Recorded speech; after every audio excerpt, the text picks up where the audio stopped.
Baik, assalamualaikum warahmatullahi wabarakatuh. Selamat pagi semuanya.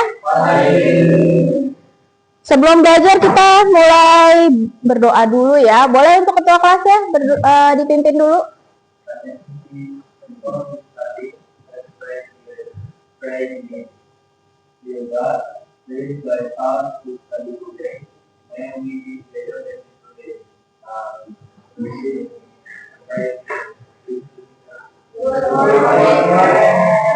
Good morning Oke, Mem lihat hari ini masuk semua ya. Alhamdulillah pada sehat semua, tidak ada yang izin. Sekarang coba dilihat dirinya sendiri. Sudah rapi belum pakaiannya? Sudah lengkap belum atributnya? Coba dilihat temannya sekarang. Sudah lengkap belum? Sudah. Oke, ya. Karena sudah lengkap, yuk coba berdiri dulu sekarang.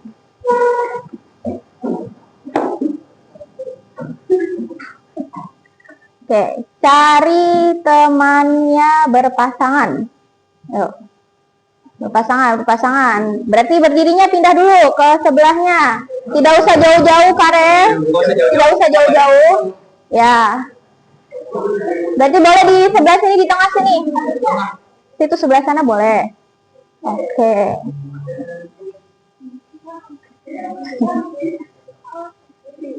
Oke. Ini sebelum belajar biar kalian semangat, kita ice breaking dulu, yaitu gamesnya down, up, shake, and boom. Ada yang udah pernah? Shake, nanti kita shake. Boleh meminta bantuannya dulu, Judith? Yo, boleh diam dulu. Oke. Main contohin dulu ya. Oke. Kamu taruh di sini satu, main di sini, satu lagi, oke. Nah, kalau misalkan main bilang up, berarti yang paling bawah harus pindahin tangannya ke atas. Up. Nah, kalau misalkan main bilang down, berarti ke bawah, ya, down. Kalau shake, berarti diputar, ya, shake, oke, tangannya aja yang muter, ya. Nah,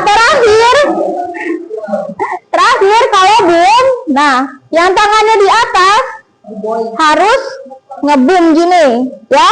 Nah, tangannya yang di tengah sini berarti harus menghindar, harus tarik. Jadi kalau main bilang boom,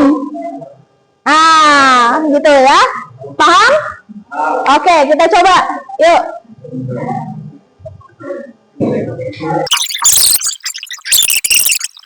Ya, kita mulai ya. Konsentrasi. Down. Up. Down.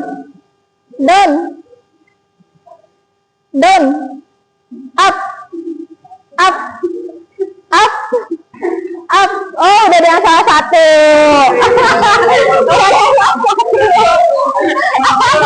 Konsentrasi, ayo.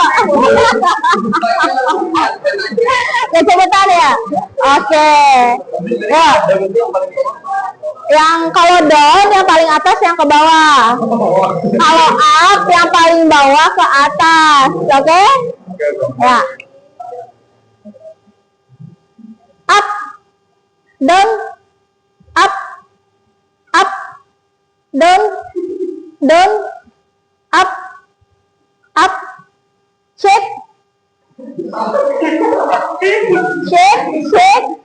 Boom. Ada yang kena, ada yang ketangkep? Nggak ada. Oke. Iya, oke, tepuk tangan untuk semuanya.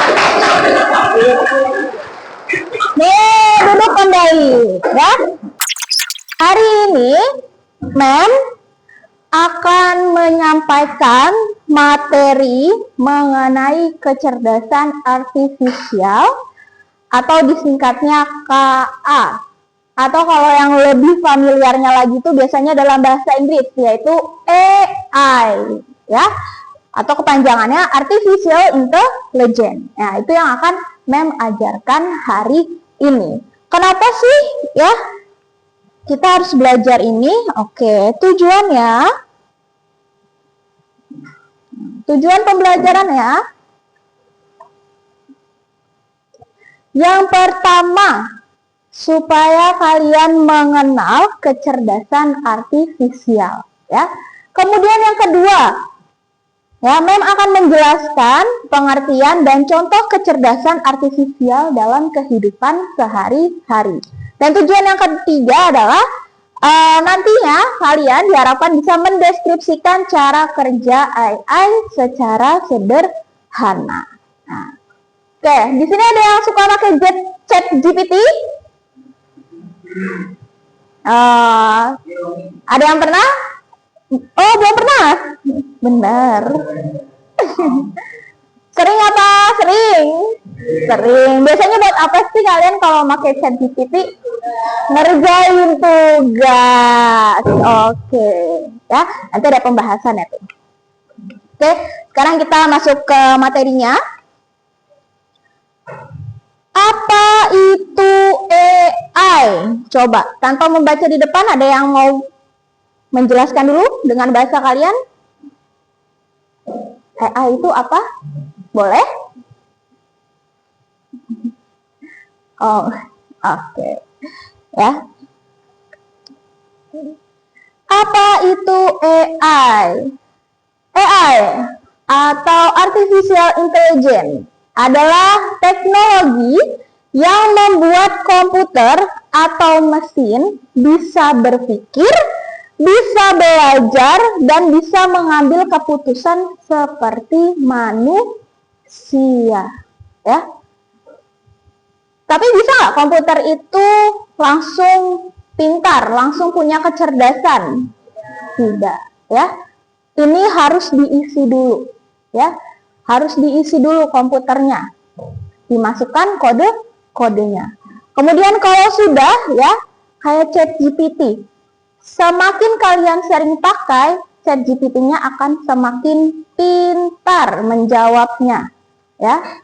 Tuh, jawaban yang dicari sama ChatGPT nanti akan semakin detail jawabannya kalau kalian sering memasukkan prompt-nya secara benar, ya.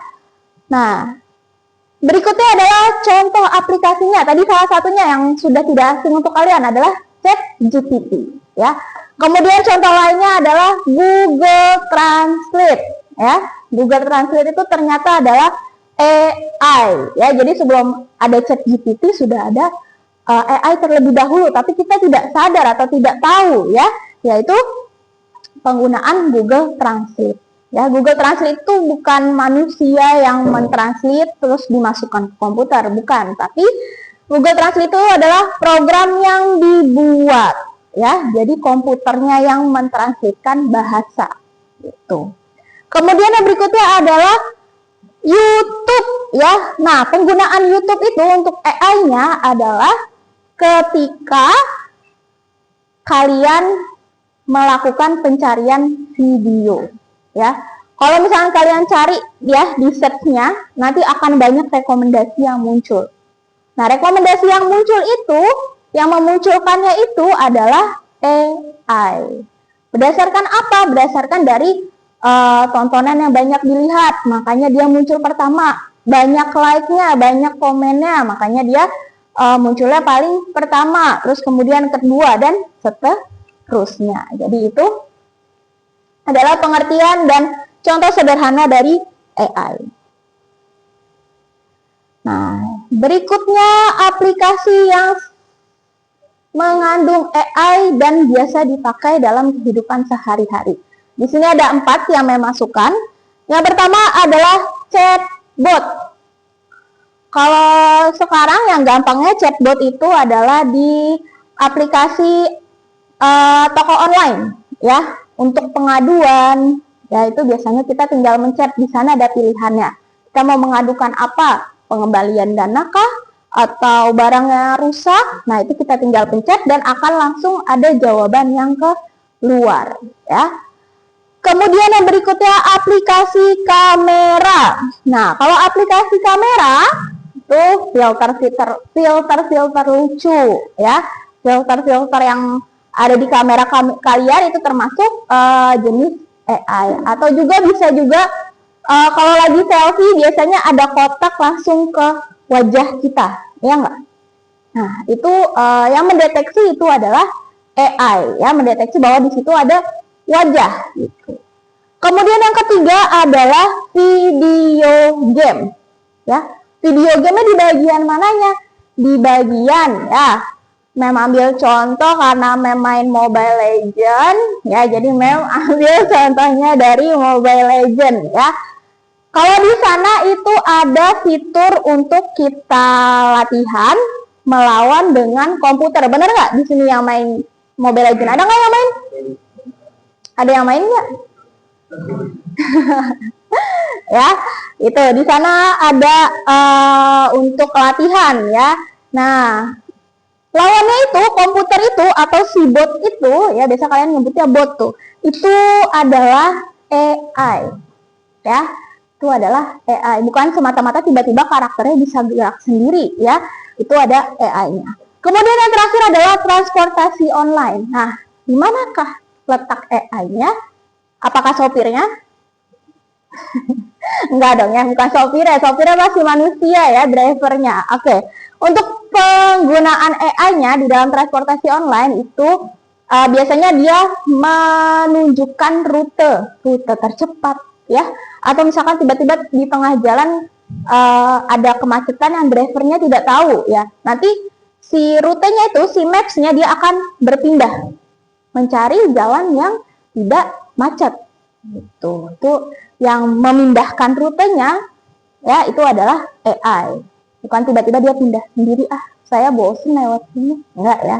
Jadi itu ada AI-nya, dia sudah pintar mencari jalan. Nah, yang berikutnya, alasan kenapa kita harus mempelajari AI ya. Di sini ada 4 lagi yang Mem taruh. Yang pertama itu mempercepat pekerjaan. Benar nggak? Contohnya apa? Tugas. Kenapa bisa tugas? Karena masih pelajar ya. Di mananya pengerjaan tugasnya jadi lebih cepat? Kenapa? Kenapa bisa lebih cepat? Karena jawabannya langsung ada ya. Kita nggak perlu cari-cari dulu tuh di buku halaman berapa ya jawabannya ya. Lupa gitu, belum lupanya ya. Tapi kalau kita masukkan pertanyaan itu ke ChatGPT, bisa langsung ke luar. Tinggal kita tulis, yaitu mempercepat pekerjaan.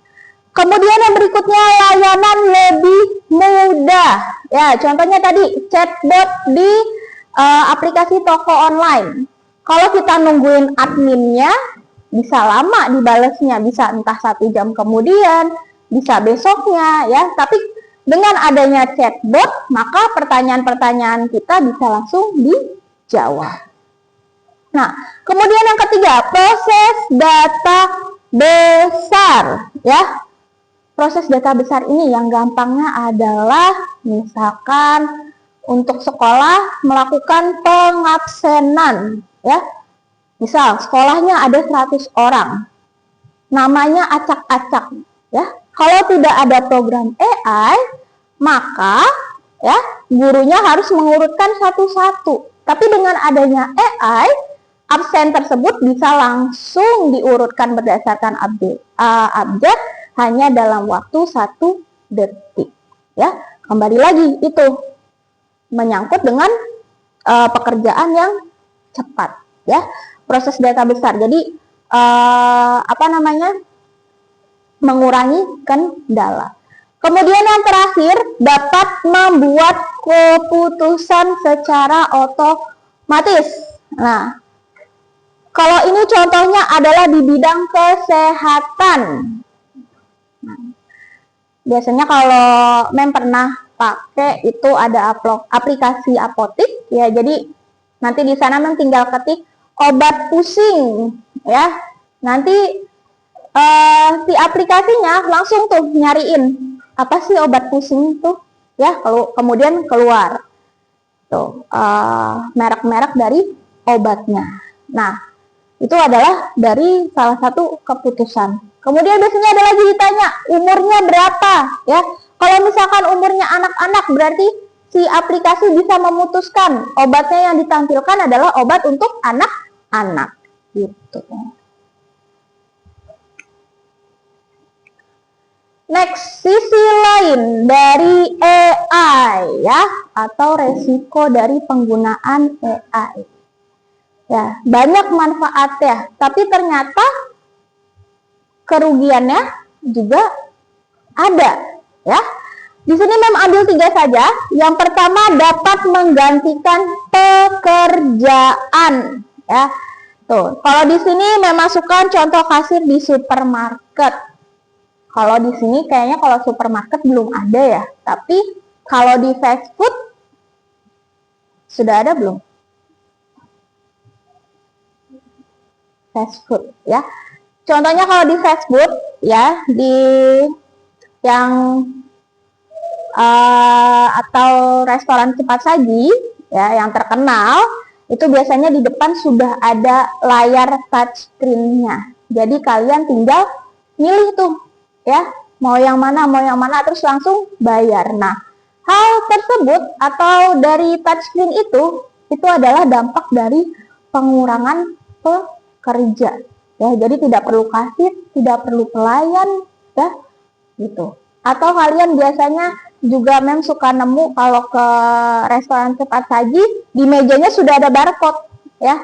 Tinggal kita scan, keluar menunya, kita pesen, langsung bayar online. Nanti makanannya kita yang ambil sendiri, ya. Ketika belnya bunyi kita ambil. Nah, itu pengurangan karyawan, pengurangan pelayan, ya, gitu. Kemudian ancaman yang kedua yaitu ancaman privasi data, ya. Semakin banyak data pribadi kalian yang diupload, yang dimasukkan ke dalam komputer, itu maka akan tersimpan di database, ya.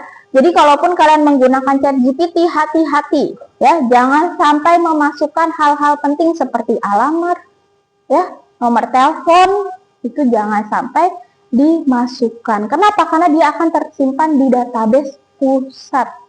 Gitu. Ketika dibuka, di sebelah kirinya itu ada prompt, ya.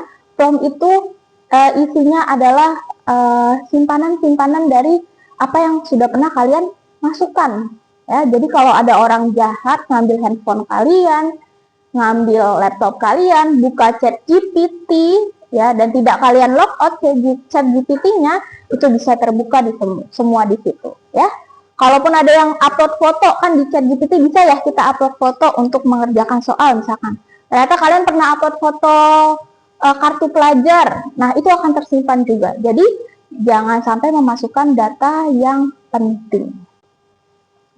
Dan yang terakhir adalah penyalahgunaan AI, ya, terutama di akhir-akhir ini dengan adanya isu politik yang memanas, ya, itu banyak sekali hoax atau penyalahgunaan AI dengan adanya poster, ya, poster yang dibuat dari AI yang pro kontra, video-video, ya, yang dibuat ulang dengan AI, ya, ngomongnya apa, yang muncul apa, ya, itu kalian harus bisa mulai memilih mana sih informasi yang benar, mana informasi yang palsu. Jangan sampai kalian terbawa sama berita-berita yang palsu. Nah, yang berikutnya adalah etika dalam penggunaan AI. Kenapa sih harus ada etikanya? Karena, nah, yang pertama tadi untuk mencegah adanya hal-hal buruk, ya, dari ancaman-ancaman yang tadi. Kemudian yang berikutnya, etika berikutnya itu adalah kebanyakan, ya, kita nih kalau habis makan langsung copy di paste, nggak diedit, itu namanya kalau di dalam AI itu kurang beretika. Karena kenapa? Harus diedit dulu, harus disesuaikan dulu, ya. Biasanya nih kalian ada tugas membuat PDF, membuat PowerPoint, copy paste, ya. Urutannya tidak sesuai, ya, tidak rapi, itu termasuk pelanggaran etika dalam menggunakan AI. Oke. Di sini etika itu ada 3 ya, setelah merangkum. Yang pertama harus menggunakan AI dengan bijak ya. Boleh tadi AI-nya dipakai untuk mengerjakan tugas. Ya, tapi kembali bilang jangan langsung plek-tiplek dipakai jawabannya, harus dibaca lagi. Kalau misalkan kalian langsung pakai, berarti yang belajar komputernya, bukan kalian. Ya. Kemudian yang kedua, tidak menyalahgunakan. Ya, tadi mungkin entah untuk bikin video, ya, terus video hoax, bikin nyebarin kejahatan, ya, itu juga tidak boleh. Kemudian yang terakhir, AI hanya alat bantu, kembali lagi tadi. Ya, hanya sebagai alat bantu mengerjakan tugas, bukan berarti jadi ketergantungan menggunakan AI untuk segala-galanya. Ya, yang rugi siapa? Kita sendiri. Ya, yang makin pinter AI-nya, kitanya malah mengalami kemunduran. Gitu. Oke, sekarang kita masuk ke diskusi. Ya, di sini ada 2 pertanyaan. Nah, nanti pertanyaannya dijawab di lembar LKPD, nanti membagikan satu-satu per kelompok dapat 1 kertas. Ya, pertanyaannya ada 2. Yang pertama, AI dapat menggantikan pekerjaan kasir. Apakah itu baik atau buruk? Ya, kasir. Ya. Apakah itu baik atau buruk? Berikan alasannya. Kalau baiknya kenapa? Kalau buruknya kenapa? Atau menurut kalian ada buruknya, ada baiknya, Mem? Nah, boleh dijelaskan.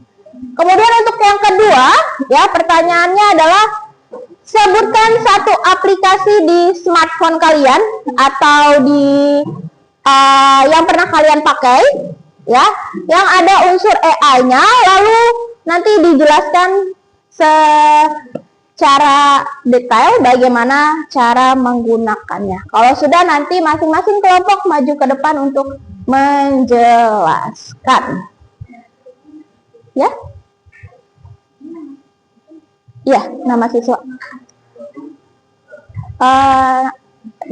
Boleh nama lengkap.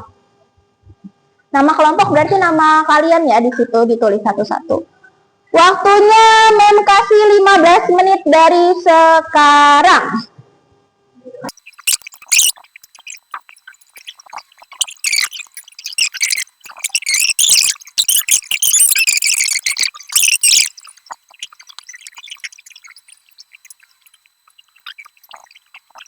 Yuk, sudah?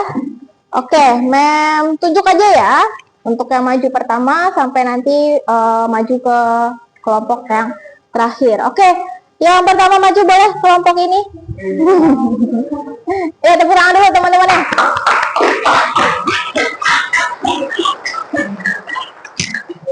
Boleh. Yuk.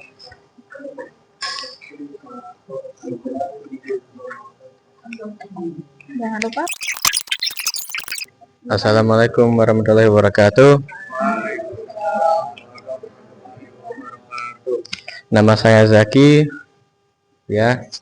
Nama saya Rafa. Nama saya Bianca.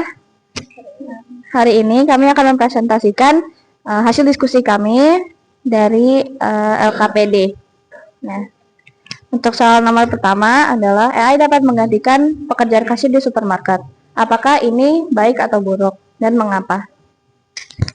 Tergantung situasi SDM, namun lebih banyak dampak buruk karena walaupun pengganti pekerja oleh AI bisa menimbulkan efisiensi waktu, finansial, dan energi, penggantian kerja oleh AI dapat mengecilkan lapangan kerja oleh manusia, sehingga lebih susah untuk mencari uang. Untuk soal nomor 2, sebutkan 1 aplikasi di smartphone kalian yang memakai AI, lalu jelaskan cara kerjanya secara sederhana. Untuk aplikasinya itu Google, salah satu contohnya.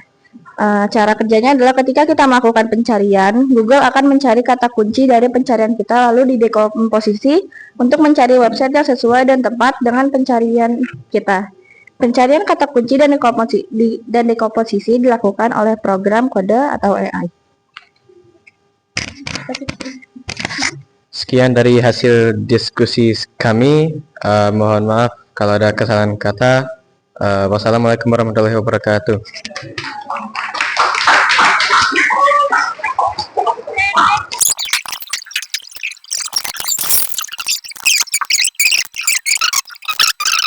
Oke, berarti kalian sudah ini ya, sudah mulai paham apa itu AI, penggunaannya dan juga aplikasi-aplikasi.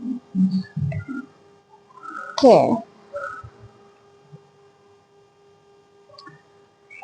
Baik, sekarang kita merefleksikan dulu dari materi yang tadi sudah disampaikan. Menurutmu bagaimana cara menggunakan AI secara bijak agar bermanfaat untuk diri sendiri dan juga orang lain? Coba, Mem minta satu perwakilan laki-laki dan satu perwakilan perempuan. Ayo. Kasih penjelasanmu. Ya, di situ aja boleh. Atau di depan sini. Ya, di sini aja. Yes. Baik.